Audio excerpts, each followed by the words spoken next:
ጤና ይስጥልኝ የተወደዳችሁና የተከበራችሁ የኢትዮኒውስ ቤተሰቦች እንደምናላችሁ ሰላምታችን በያላችሁበት ይድረስ። እነሆ አዳዲስና ወቅታዊ መረጃዎችን አዘጋጅተን ወደ እናንተ ማድረስ ጀምረናል።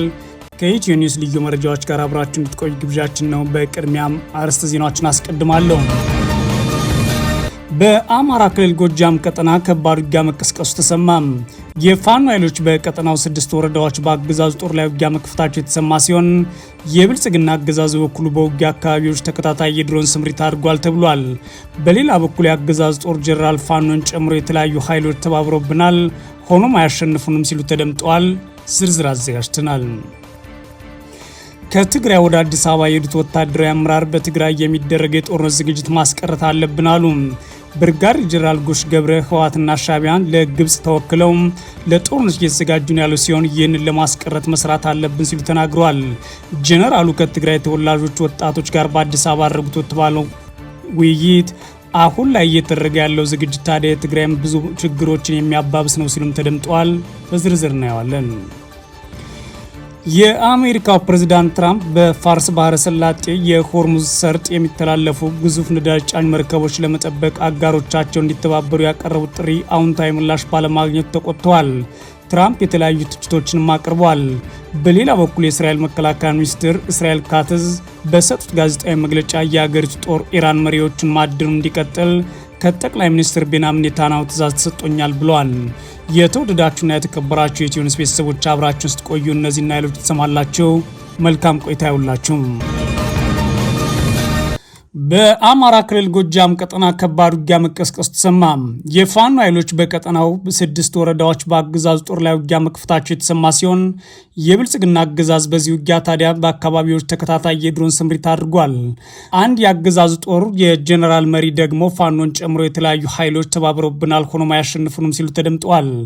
በዛሬው ዕለት መጋቢት 8 2018 ዓ.ም በአማራ ክልል ጎጃም ቀጠና ሰፊ አካባቢዎችን ያካለለው ውጊያ መቀጠሉን የኢትዮኒውስ የመረጃ ምንጮች ተናግረዋል። ውጊያውን ተከትሎ ከደብረ ማርቆስ ባህር ዳር ያለው ዋናው መንገድ ትራንስፖርት መስተጓጎሉን ለማወቅ ተችሏል። በተለይም በአማኑኤል ደንበጫ ከተሞች መካከል ውጊያም በመኖሩ በርካታ ተሽከርካሪዎች በሁለቱ አቅጣጫ ለመቆም ተገደዋል ሲሉ የአካባቢው የኢትዮኒውስ የመረጃ ምንጮች ተናግረዋል።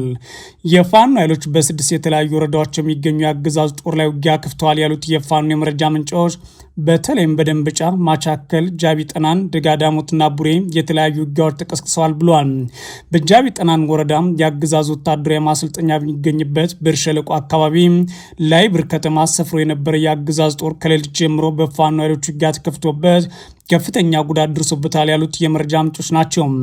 በተመሳሳይ በማቻከል ደጋሰኝ፣ ቅራቅዳምና ደብረ ቀለም እንዲሁም በደንበጫ ገሊላ ቀጠና የዘገባ እስከተጠናከረበት ጊዜ ድረስ ከባድ ውጊያ መቀጠሉ ተሰምቷል። በተያያዘም በደጋዳሞትና ቡሬ የተለያዩ አካባቢዎች በአገዛዝ ጦርና ፋኖ ኃይሎች መካከል ውጊያ እየተደረገ እንደሚገኝ የፋኖ የመረጃ ምንጮች ተናግረዋል። የፋኖ ኃይሎች በሽንዲ ወንበርማ ቀጠና ወገዳዳ አካባቢ በከፈቱት ውጊያ በርካታ የአገዛዝ ጦር አባላት የሞትና የአካል ጉዳት ደርሶባቸው ተብሏል።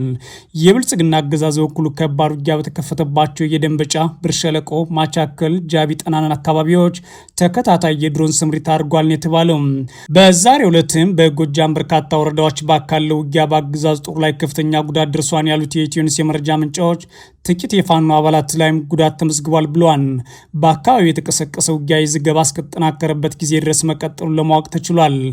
ይህ በእንዲህ እንዳለ የአገዛዙ ጦር ጀነራል ፋኖን ጨምሮ የተለያዩ ኃይሎች ተባብረውብናል፣ ሆኖም አያሸንፉንም ሲሉ ተደምጠዋል። የአገዛዙ ጦር ሰሜን ምስራቅ እዝ ምክትል አዛዥ ሜጀር ጀነራል ተስፋዬ አያሌው በሰቆጣ ከተማ በተደረገ ስብሰባ ላይ የተለያዩ ኃይሎች ተባበሩብን ሲሉ የተናገሩት የብልጽግናው አገዛዝ አመራሮች የመንግስት ሰራተኞች በሰቆጣ ከተማ በሚያወያዩበት ስብሰባ የተገኙት ሜጀር ጀነራል ተስፋዬ አያሌው ፋኖና ህወሓት ተባብረዋል፣ ኤርትራ ደግሞ ከላይ በትብብሩ አለችበት፣ እነዚህ ሁሉ ቢተባበሩብንም እኛን ሊያሸንፉን አይችሉም ብለዋል። ጄኔራሉ በስብሰባው ላይ የተገኙ የመንግስት ሰራተኞችን መንግስት ደሞዝ እየከፈላችሁ ስለሆነ መንግስት እንዲቀጥል ስሩ፣ የፋኖ መረጃ አቀባይ አትሁኑ ሲሉም ነው የተደመጡት። የብልጽግና አገዛዝ የፖለቲካና ወታደራዊ አመራሮች በተደጋጋሚ ህወሓት፣ ኤርትራና የፋኖ ኃይሎች እየተባበሩ ነው ሲሉ ቢናገሩም በሶስቱ ኃይሎች በኩል ግን ስለመተባበር አለመተባበራቸው በይፋ ያሳወቁት ነገር የለም። ሆኖም የፋኖ ኃይሎችና የትግራይ ኃይሎች በተለያዩ ጊዜያት አመራሮቻቸው ከሚዲያ ጋር ባደረጓቸው ቃለ መጠይቆች የጋራ ጠላታችን ግን የአብይ አህመድ አገዛዝ ነው ሲሉ ግን ማስታወቃቸውን መዘገባችን ይታወሳል። ከትግራይ ክልል ወደ አዲስ አበባ የሄዱት ወታደራዊ አመራር በትግራይ የሚደረግ የጦርነት ዝግጅት ማስቀረት አለብን አሉ። ብርጋዴር ጄኔራል ጉሽ ገብረ ህወሓትና ሻዕቢያ ለጦርነት እየዘጋጁ ነው ያሉ ሲሆን ይህንን ለማስቀረት መስራት አለብን፣ ጦርነቱ የሚካሄደውን በትግራይ ነው ብለዋል። የትግራይ ኃይሎች ለመበተን ከጠላት ጋር እየሰሩ ነው ተብለው ታስረው የነበሩትና ከተለቀቁ በኋላ ወደ አዲስ አበባ የመጡት ብርጋዴር ጄኔራል ጉሽ ገብረ ህወሓትና ሻዕቢያ ጦርነት ለማድረግ እየተዘጋጁ ነው በማለት መክሰሳቸውን የአገዛዙ ሚዲያዎች ዘግበዋል። ጄኔራሉ የሻዕቢያና የህወሓት ኋላ ቀር ቡድን የሚያደርጉት የጦርነት ዝግጅት ህዝቡ አይደግፈውም በማለት ተናግረዋል የሚለው ዘገባው በትግራይ ብዙ ችግሮች አሉ ማለታቸውን ይጠቅሳል። ከሌሎች ወታደራዊ አመራሮች ጋር ሆነው የብልጽግና አገዛዝ ወደሚያስተዳድረው አዲስ አበባ በፈቃዳቸው የገቡት ጉሽ ገብረ ከትግራይ ወታደራዊ አመራሮች ጋር የሀሳብ ልዩነት ውስጥ ገብተው በተቃውሞ የሰራዊቱን የላይኛው አመራሮች ውሳኔ በመቃወም ያሳዩት አቋማቸው ጸንቶ ነው አሁን ላይ የተቃውሞ ድምጻቸውን በአገዛዙ ሚዲያዎች ማሰማት የጀመሩት። ዛሬ መጋቢት 8 2018 ዓ.ም የአገዛዙ ሚዲያዎች እንዳሰራጨውት መረጃ የኤርትራ ጦርን ሻዕቢያ የቀድሞ ጓዶቻቸውን የህወሓት ኋላ ቀር ቡድን ማለት እንደጠሩና እነዚህ ሁሉ ኃይሎች የሚያደርጉት የጦርነት ዝግጅት የትግራይና የኤርትራን ህዝቦች አይደግፉትም ሲሉ አስረድተዋል ተብሏል። ብርጋዴር ጄኔራል ጉሽ ገብረም በቲዲኤፍ የአርሚ 15 የጦር አዛዥ የነበሩ ሲሆን በአዲስ አበባ ከትግራይ ተወላጅ ወጣቶች ጋር ውይይት አድርገዋል የተባለ ሲሆን ትግራይን የገጠሟት ችግሮች በርካታ መሆናቸው ችግሮችን ለይቶ መፍትሄ መስጠት ያስፈልጋል ማለት እንደተናገሩም ተጠቅሷል። የትግራይ ክልል ጉዳይ የሚመለከተው አካል ሁሉ በክልሉ የተደቀነውን ጦርነት ማስቀረት የሚያስችሉ ጉዳዮች ላይ ትኩረት አድርጎ መስራት እንደሚጠበቅበት አሳስበዋል የሚለው ዘገባው በትግራይ የጦርነት ዝግጅት እንዳለ ጠቅሰው የታቀደው ጦርነት በጥብቅ ልንቃወሙ ይገባል። በዚህ ውጤት ማምጣት የምንችለው መካከላችን ጦር አንግበው ከሀገር ለመበተን የሚጥሩትን በሌላ መቀየር ስንችለው ማለት የትግራይ አስተዳዳሪዎችን መቀየር እንደሚያስፈልግ ተናግሯል። ጄኔራሉ ታዲያ የትግራይ አስተዳዳሪዎችና ወታደራዊ አመራሮችን ስለመቀየር ሀሳብ ሲያነሱ ከጦርነት ውጭ ሊቀየሩ የሚችሉበት ወይም ደግሞ በሰላማዊ መንገድ ስልጣን ሊሰጧቸው የሚችሉበት ሁኔታ መጥቀስ አለመጥቀሳቸውን ግን የአገዛዙ ሚዲያ አልጠቀሰም። እየተደረገ ያለው የጦርነት ዝግጅት በክልሉ ያሉትን ወንጀለኞች የሻዕቢያና የግብፅን ተልዕኮ ለማሳካት የሚያደርጉት እንጂ የትግራይና የኤርትራ ህዝቦች የማይደግፉት ነው ማለት ከሰዋል የተባሉት ብርጋዴር ጄኔራል ጉሽ ገብረ የትግራይ አመራሮች ከውጭ ኃይሎች ጋር ቅንጅት የፈጠሩበት ሁኔታ ያመቻቹት ሁኔታዎቹ ሲበረቱና የቁርጥ ቀን ሲመጣ መሽሎኪያ መንገድ እንዲሆናቸው ማሰኑ ማለት ክሳቸውን ይቀጥላሉ። በዚህ የጄኔራሉ ንግግር ምክንያት ሁኔታዎች እንዲመቻቹላቸውና የቁርጥ ቀን የሚመጣው ምን ተከትሎ እንደሆነ ባይጠቅሱም አገዛዙና እሳቸው የሚደግፏቸው ኃይሎች እንዲሁም ሌሎች ከእሳቸው ጋር ወደ ብልጽግና መንግስት የገቡ ኃይሎች በትግራይ ውጊያ ለመክፈት እየተዘጋጁ መሆኑን ግን የሚጠቁም ሆኗል። የብልጽግና አገዛዝ የውጭ ኃይሎች ውክልና ወስደው ሊወጉኝ ነው በማለት ሲከስ የከረመ ሲሆን እነ ብርጋዴር ጄኔራል ጉሽ ገብረ ይህን የአብይ አህመድ አገዛዝ ክስን በቀድሞ ጓዶቻቸው ላይ ማሰማት መጀመራቸው የዛሬው የብልጽግና ሚዲያዎች ዘገባ አሳይቷል። ፕሬዚዳንት ትራምፕ በፋርስ ባህረ ሰላጤ የሆርሙዝ ሰርጥ የሚተላለፉ ግዙፍ የነዳጅ ጫኝ መርከቦችን ለመጠበቅ አጋሮቻቸው እንዲተባበሩ ያቀረቡት ጥሪ አዎንታዊ ምላሽ ባለማግኘቱ ተቆጥተዋል።